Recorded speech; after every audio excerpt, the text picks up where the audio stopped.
Daiane. 3 pratos de trigo triste. Fala de duas frases devagar. Fala um prato. 3 pratos de trigo para 3 tigres tristes. Ai, 3 trigos. 3 pratos de trigo. Ela não consegue falar, velho. Ó, 3 pratos de trigo 3 pratos de trigo. para 3 trigos. Pega 3. Pega 3 trigo. É, 3 pratos de trigo. Oh, meu Deus, agora. 3 pratos de trigo. Isso. Pega 3 trigos tristes. Para, 3 tristes. Ele falou que pega. Não, para. Como é que é? 3 pratos de trigo. 3 pratos de trigo triste. Pula tudo e fala o último. Gente, eu acho que foi muito caro. 3 pratos de trigo triste. Não, vou falar de lá. 3 pratos de trigo triste. 3 pratos de trigo para. É 2 frases, 2 frases. 3 pratos de trigo. 3 pratos de trigo para 3 trigo tristes. Quase. Quase. Insistiu que o trigo tá triste, vocês não estão entendendo.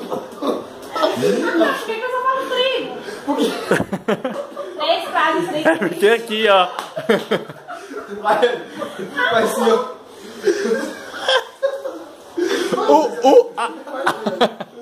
Vai sim, vai. É sério. Faz assim que melhora. Faz assim que melhora. Aqui, a mão aqui vai rodar e a mão aqui vai bater. Tá, que é isso? Pra melhorar. Não, é rodar. A mão embaixo é rodar. Bater. Rodar. Agora roda pro outro lado. Pra quê? Vai sim, então. Ó, roda o dedinho e bate o outro.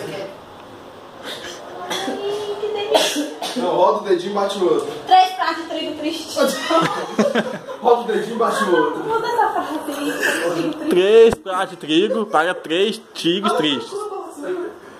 3 pratos de Trigo para 3 tigres tristes. 3. É caro. É. Não. 3 pratos de trigo prega 3 trigo tristes. Que pega 3 pratos de trigo para 3 tigres tristes.